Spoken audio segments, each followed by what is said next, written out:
Hello, everyone. Today we have Darrion on my podcast with me. Very excited to have him.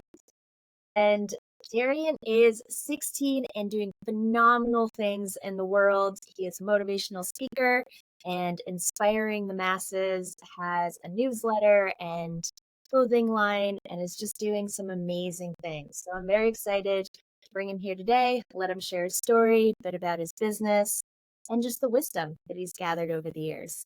So, Darrion, to start off with, let's go over your business and then we'll dive in from there. All right. Thank you very much for having me, Megan. It's an honor. Very glad to have you here. So, tell me, this business that you've started and kind of the motivational talks that you've been given, tell me a bit about that and on the framework of it. Okay. So yeah, I have this and for a lot of people my age, they would probably say it's quite insane. But I have this belief, or my personal belief is that I aspire to inspire. So every person I come across, every platform that I'm on, my goal is to inspire. And so that's where this idea came in for Movier. Movier is Latin for to motivate. And so my thoughts going into this clothing brand was, how can I best motivate people? How can I make people's lives better with every piece of clothing they put on? And then not only that, but how can I lead these people who's being inspired by this brand? How can I lead them to inspire others? And so when it came down to this kind of inspiring others, I'm like, okay, how can we do this? Like, we want to enable them to inspire everybody else they come across. It's like we've inspired them. And what came across my mind is, what if you did it through clothing? Because clothing, a person looks at you, we're looking at the clothing that a person has on. So how can we inspire others through what we wear? And then kind of pouring into the newsletter, you talked a bit about that. With the newsletter, that was just kind of, okay, for a 16-year-old, I have a lot of wisdom. That's just something that, I've come to know. And it's not being like cocky or anything, like I'm not cocky with it. But that's just I have a lot to give. And I want to spend a majority of my time giving it. So every piece of information that I have, every piece of knowledge, every statistic that I have, every piece of wisdom that's been ingrained in me from my grandmother and mother and father, like from all these people that's been in my life, and just the things all the experiences I have, right? How did I go from being lazy to being productive? How did I go from being super unenergetic to being able to sleep 3 hours a night and still be able to go as hard as I would with 10 hours of sleep? How do I do these things? That's what we're sharing in the news. That we're sharing all these things on a weekly basis. So every Monday, we're sharing that out. Like, hey, just a piece of motivation. This is what's going to get you through the week, right? This is how we're going to start the week. So yeah. Love that so much. And really excited to delve into your story as well, because Thank you. I know that in our session beforehand, just talking and going over things, I was inspired by you. Like I Thank had you. a connection I don't get with everyone I go on a podcast with. Like Thank there's you. something about you that creates light and creates connection, and that's come from somewhere. So tell us a bit about your story and how you became you. Yes. We start. My story, I always say, it starts from birth. I believe everyone's story, we start from the moment we're born. And so when I was a baby, I was born in 2008, June 16th, 2008, and I was a premature baby. So I believe I believe I was born at 7 months, I think. But anyway, my dad, he always tells me that the doctors, they told him and my mother that I would die as a premature baby. And if I didn't, like when they found out, hey, he's not gonna die, okay, he's gonna be autistic. He's not gonna be able to speak. He's not gonna be able to do that. They limited me to basically just about everything that I would grow up to do or be. And so with that, like that kind of starts my story off. Like when you're born being limited as to who you are. So we go by a few years. I'm about 4 or 5 years old. My great grandmother dies of breast cancer. And this, like, I remember her. I don't have a super firm memory of her, but I remember her. And I know how much she meant to my family.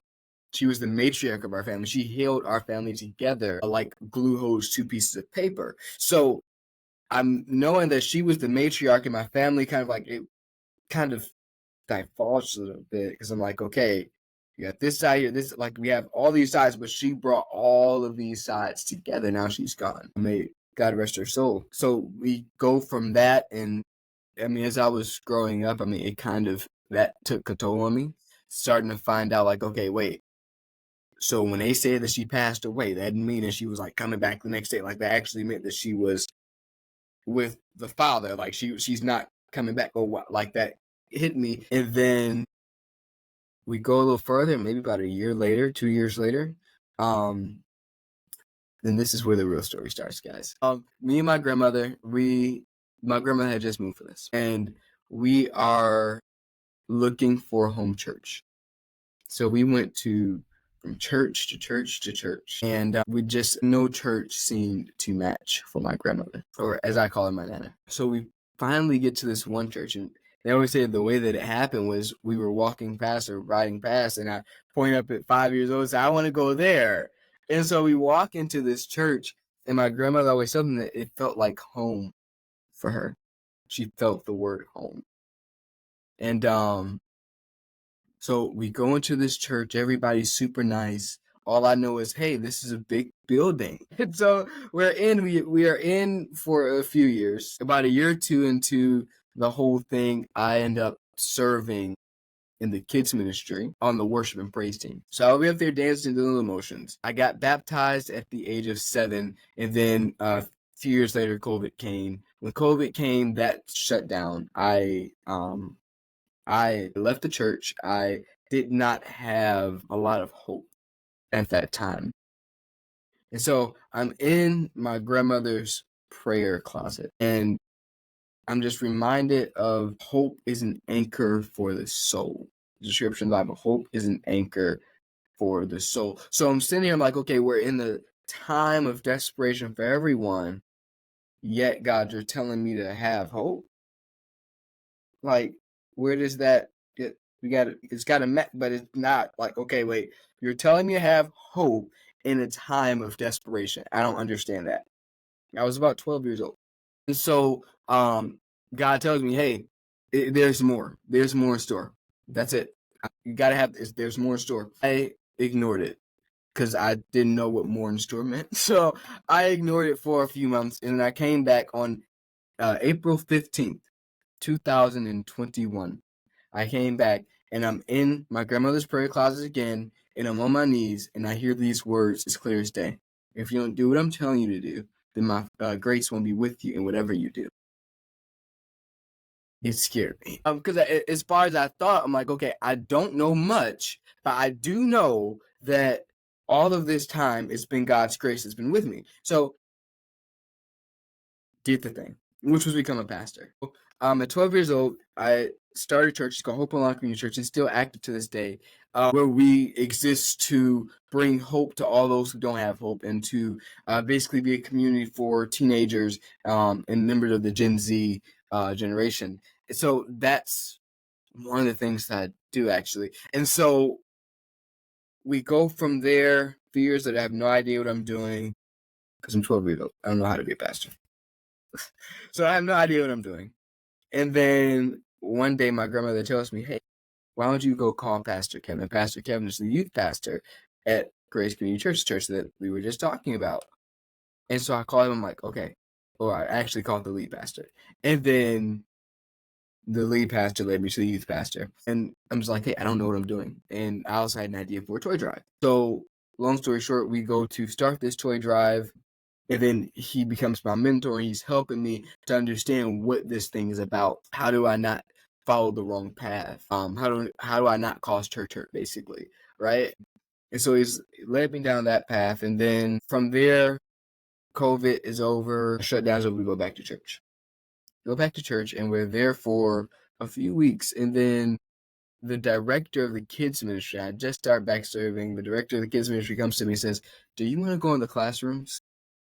Because I reminded, like, I was dancing on the stage, so I go from dancing to being in a classroom, another uncharted territory. So I'm in a classroom now, and I was with the kindergartners at first. Now I'm with the second and third graders. So I was with the kindergartners, and it's been a place of peace for me forever. Like, they allow me, I will serve every week. And so seeing that level of leadership, that leadership there led into me being a student leader within our youth ministry now. So now I get to get on stage and speak in front of hundreds of people at a time because of the leadership that I had then. And so then not only that, so there was even a point where I contemplated suicide. And so with that, and that's always an uncomfortable thing to talk about, but it was something that was really it's really a key part of my story, where I was, like I said, I was lazy. I was procrastinating. Like, I was so lazy, my mother and grandmother would bring in bags in the house from the grocery store, and I'm laying on the couch, right? So I'm like, hey, what's the point of me being here? Am I making change in anybody's life? There's no point in being. I'm just going to do this. Okay, so the Lord said these things to me. There's more in store. Your story's not over yet. I don't know who that's for today, but your story's not over yet. I don't know whether that may be in entrepreneurship, that could be in ministry, that could be in your job, that could be in your school, wherever it is, your story's not over yet. He has more. And that's always the best thing for me to think about. Like, when I get in times of like anxiousness or worry or stress, I had to pray just before we came on. I had to go think, hey, dude, the story's not over yet. There's still more. You just have to trust in that. You have to open that. And so that's my story. My story is a story of grace, going from everything that I brought up has led to me being who I am today. And without those things, there is no way I'd be where I am, because the statistics say that I'm not supposed to be here, so it's a blessing. And I definitely look at it in that way. So yeah, that's a bit of my story. I don't know if that took too long. Yeah. Not at all. And that's the thing, is that we so rarely get to tell our stories, and the fact that you're given space and the work that you do to tell your story and share that experience, because you have been through a lot. And those stories have impact. Those stories are what connect each other. Like, those stories are, we all have them in our own capacity. And COVID's a key one, because especially I know family members of mine that are your age, like, it was also a massive thing in your generation, like in that period, like it was huge. And I have heard from a lot of you that they went through a very similar type of experience, and a lot of adults as well. It's not just a youth experience. It is very, like, it was a moment that disconnected us. And it sounds like in many ways your work at the moment is bringing people back together after that disconnection. Yeah, absolutely. And bringing the hope back and bringing the life back to people. Yes. Oh my gosh. I'm writing a book now, and in this book, one of the things that I say in the very first chapter is there are many people walking around dead. They're alive physically, but they're dead emotionally, mentally, spiritually, in every other capacity. They're dead. And it's simply because they don't realize they even have physical life in the first place. When we start to realize I have life, there is a 1 in 4 trillion % chance of you being born. For a baby to be born, there's a 1 in 400 trillion % chance. So the fact that you're here, it's a miracle in itself. So relish in that life, live in that life. Say, hey, I got life. I may not have all the answers, but I have life. That's exactly it. So what are you going to do with it? And that's what I think. I feel that that's my true purpose. Like letting people know you have life. You have life. And that reminds me of a story that you told me in our last call around your morning routine and what you do each Mhm. wake up. I love Yeah. it. Can you Yeah. share that with us? So the first thing I do when I wake up, before I get out of my bed, so a few weeks ago I actually started to keep my phone here on my desk, at night so that I could go to sleep, because it's hard when you've got the phone going off and then you see it and it's like, well, hey, then dopamine levels are telling me to go grab that phone, right? See what that notification is. But I started to keep my phone away from mine. And so what I do now is every morning when I wake up, the first thing I do is thank God for life. I don't even get out of bed until I'll sit and there's actually a mirror right across from my bed. So I'll wake up and I'll just be like, thank you, Lord. You didn't have to do it, but you did. Thank you for life. Thank you for breath in my lungs and blood in my body that I have the gift to live again. So that's a part of my morning routine. Because we have to acknowledge that. We have to be gracious. Like, I don't know who you guys may pray to. I do know this. You should be thankful that you're here no matter who you're praying to or what. Like, you need to be thankful. You're here. You have a life. So the fact that you're able to wake up in the morning, good thing. It's a miracle. And you say, Lord, thank you that I'm here. Yeah. So, yeah. And I think that's an interesting thing, religion-wise, that seems to be very integrated in a lot of religions, is just acknowledging that we're here and acknowledging that, like, looking around at the space. I don't have a single religion. The religion I was brought up in is called Unitarian, and there's an appreciation for all the different religions and finding the connections between them. And like it's really cool hearing you talk about Christianity, and it resonates with a lot of the things that I've heard. And for me, I take out of it the light, the connection, the like everything. And the fact that you come from this very God-centered place, but I just hear God in a different way and it still resonates. Like there's something so central and connected in that speech and in that even you just taking the moment before we came on this call to center yourself, Yeah. to ground yourself, to thank your higher power for this moment and for what you were coming onto this podcast to create and to share and the depth you were wanting to bring to this. And Absolutely. yeah, the Thank you. stories. You're Thank very you. welcome. It's powerful. It's powerful that you can stop and take those moments and that you can ask me. And I think that is what we don't always do is say, I need this right now. I'm having a moment where I'm like in chaos mode and Yeah. I need to ground myself before I can go be powerful in the world. And your capacity to do that, it's inspiring. Thank you. Thank you. I might have to bring a grounding moment into every single podcast before I jump on it. Yeah. That was Man. beautiful. Thank you, man. That means so much. Thank you. Yeah. And are there any other stories? I know there was one potentially about your grandmother and accident you guys got into. Yeah. Oh man. Yeah. So back in June, I was taking my grandmother to hospital. I just gotten my license, and we're driving on the road, and we have the green light, and we're on the main street, and so we have the green light. We're coming out from the green light, and this car, they have the red on the other side. They're coming through the light, and they're coming through their red light, going about 60 miles per hour, and we crashed into them. And so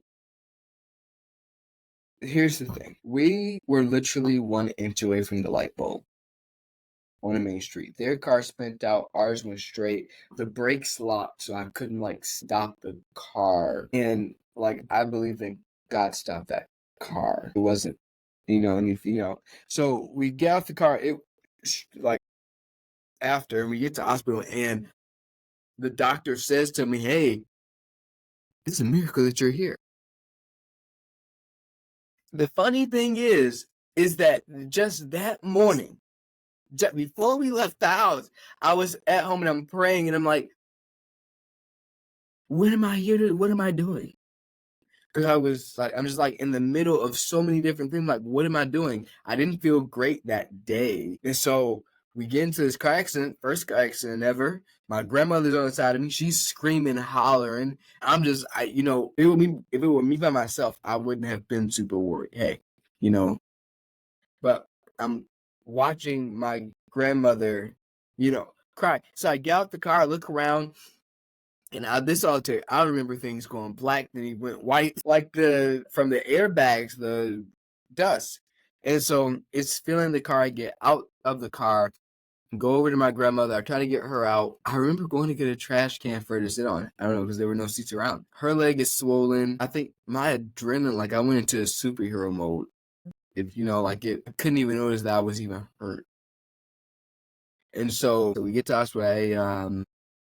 Doc says, hey, you're lucky to be alive. Turns out the airbag on my seat didn't work. Hers came out, mine didn't. And so I think my leg airbags came out. So it was just one of those days where it was like, whoa, I could have not been here.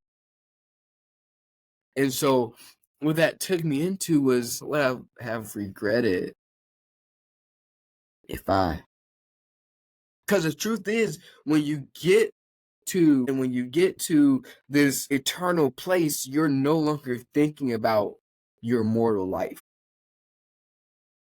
But that in-between spot when you're on your deathbed, you do have some thinking to do. You have to think, did I live life to the fullest? Now, I'm not going to say live life like it's your last day, because if it was my last day, I'm doing the stupidest stuff possible. I'm going to break a few laws. I might go rob a bank. I don't know. Like, if it's my last day here on earth, I'm not going to do anything that's good, okay? I might go and spend every dollar I have. You also, hey, if it don't live like it's your last day, please don't do that. Or, this guy on the podcast say, hey, man, live like it's like, no, man, live life to the fullest, though, in every moment and at every day. Think, if I was to die tomorrow, if I was on my deathbed tomorrow, would I feel good about my life? See, on that I rebuke that. On that hospital bed, I was sitting there and I'm just like, have I spent most of my time living in a gray area? Have I spent most of my time worrying so much about the future, so much about that I forgot to live here? For a lot of people, have I spent so much time on my phone, on social media, scrolling through the reels, like, maybe worrying about work? How am I going to pay the bills? Like, are we spending so much time in these things? Like, I'm not saying they don't matter. Of course they matter. You need a roof over your head. If you're in school, you need good grades. But are you spending so much time worrying about it that you forget to live life? That's that's been a key moment. Like, living, like, how do I live with complete joy? Because the truth is, when you have true joy, oh my gosh, true joy radiates. You can see it on a person's face when they have true joy, and that joy spills out into every moment of your life, every part of your life. Okay. If you have true joy, I guarantee you, it'll spill out into your workplace. You think that person don't like you, it'll spill out into them. I have seen it happen. I have seen the joy that I have spill out into the people that don't even like me. Like, seeing true joy, it spills out, and you'll be sitting back like, what? All this is because my joy is complete. Over the summer, I experienced a joy and a peace that I never thought I could experience. After could have been deadly car accident. But before that accident, when everything seems like it should have and would have, like right after my birthday, everything seemed like it should have and would have been peaceful. But the truth is, I was in this moment where I was unsatisfied with myself. I'm one of those people where every 6 months I'm intentionally growing in something. So 2 months ago, I tried my first, they call it a monk mode. So I Okay. went 2 months, no social media, no preservatives, only water, no coffee. You actually see my coffee in the back there. My cousin's, what is that? Bottle or whatever. But yeah, so I was on this whole thing, no sugar, none of it. Yeah. Waking up 6 o'clock in the morning, working out 6 days a week, um, learning a new skill. I learned social media marketing. And yeah, so that there, like that's something that I try to do every 6 months. One of those people I like to grow. And so during that time, this was after a daily, like why wasn't I doing this before? Why is it that after I found out that I am not invincible, why was that the time that I start to renew and try to be joyful and try to find happiness? Why was this during this time and not after? It's because 10 times out of 10, we think that we're actually invincible. Like when you get in the car to drive, it 10 times, like it doesn't register. It didn't register to me that morning that I could have gotten into a car accident. Yeah. The other thing about that is that a lot of people say you need to have a breakdown before you can have a breakthrough. Yeah. Oh, yeah. There's something huge in that. You're speaking. Oh my God. Yes. That's And something about like really getting in touch with just, I don't know, just I don't want to say the horror of things, but like the depth of things. And something when you go into that depth, it makes it, I don't know if it's not as scary or it transforms stuff. When you stop yeah. denying it and you can see it and accept it and face it and be in it in some ways, it lets other things come through. When you deny it and they're like, nope, I'm not looking at that, then you're stuck in the pattern that you will always be stuck in. Yeah. What you do of every 6 months, it sounds like you were shaken up and you were like, oh, I don't have to be in a pattern. Pattern doesn't have to be my life. Yeah. I choose something. I can choose something.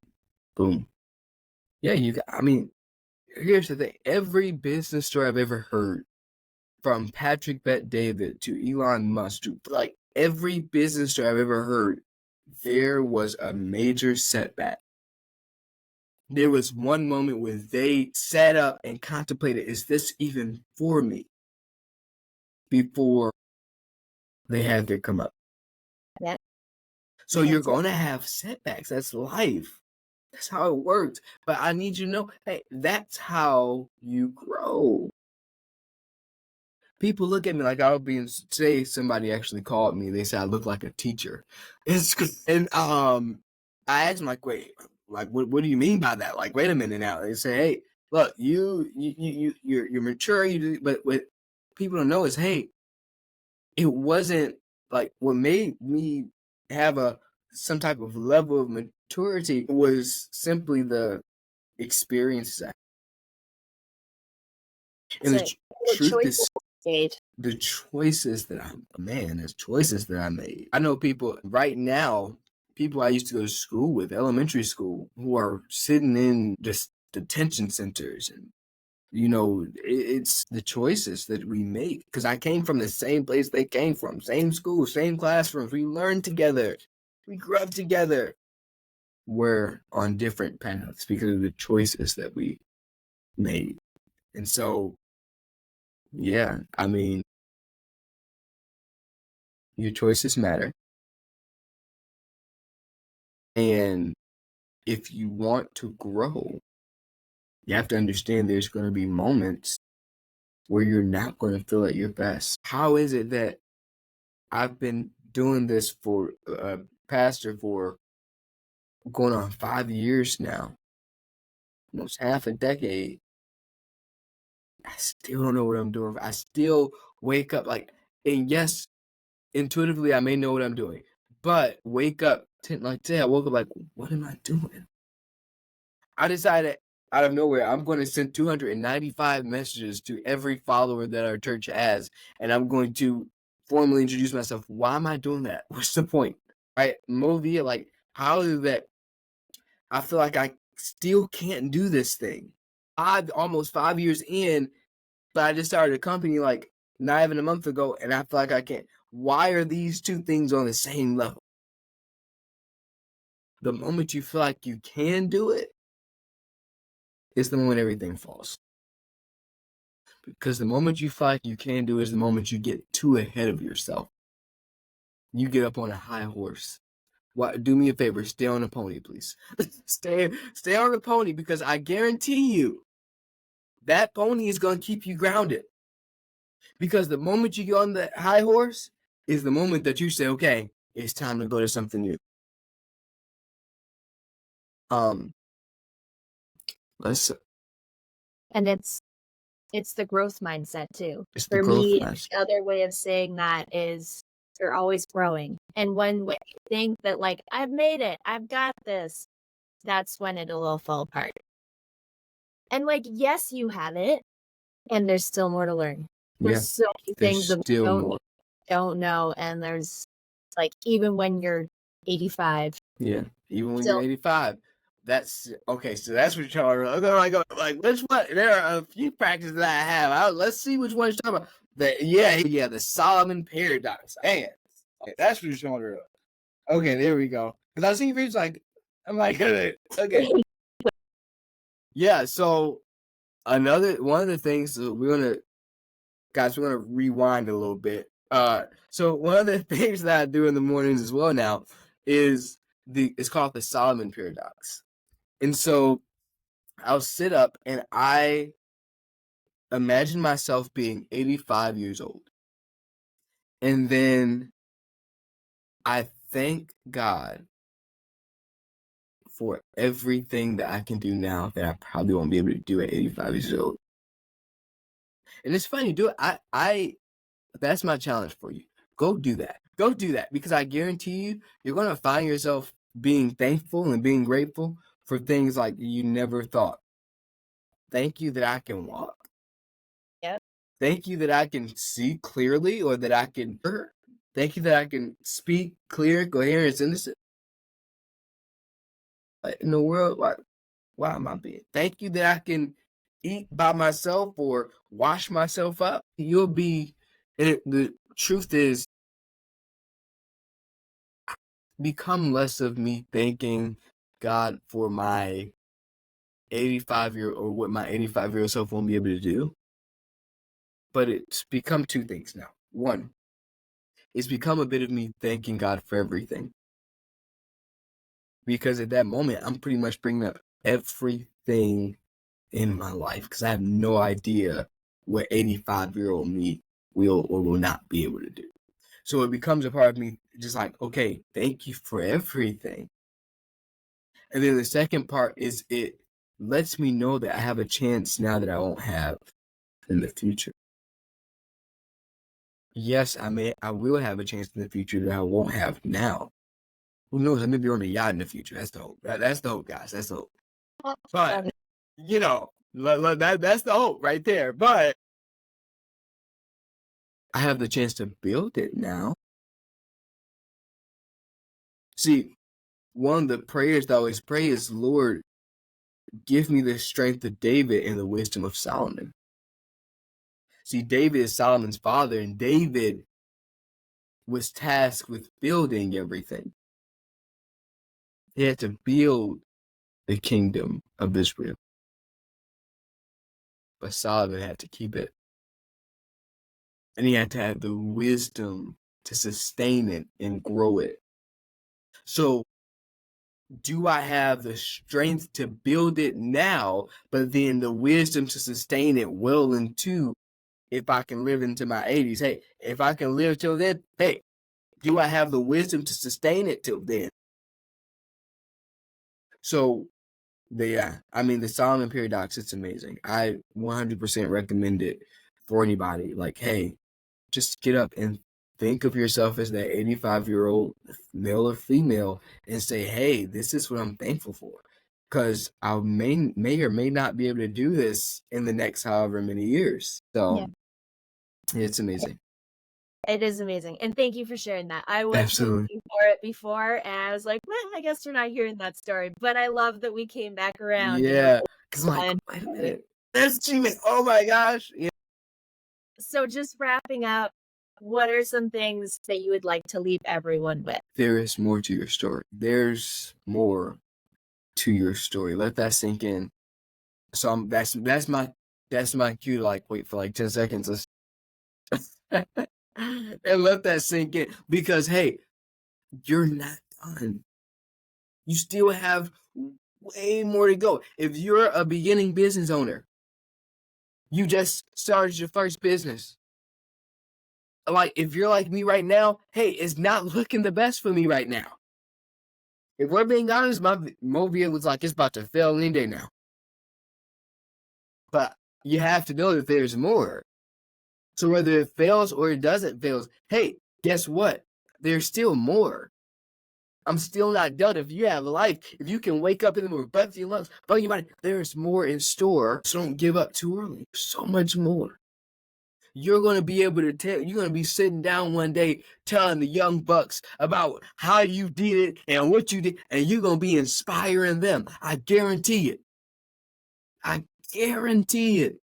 So please, please, for the sake of this world, for the sake of your family, for the sake of your friends, for the sake of the economy, if you're in business, amen, for the sake of the economy, don't give up. Please don't. I mean, that's why I got to leave with you. Keep going. I guarantee you is more. I don't know what it's looking like. I don't know what your circumstance, but I know that there is more if you would just believe that and receive that. There is more. Oh man, don't get me started preaching here. There is more. Know that. There is more. Love that as a place to end, and it also makes me sad that I'm ending on a place of there is more, but there is more, and there may There's be a more. second podcast with us. Let's go, man. All right. That'd be awesome. I'll be happy to come back on. Just let me know anytime.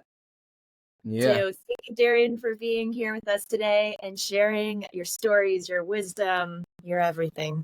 Absolutely. It's an absolute honor. Thank you for having me.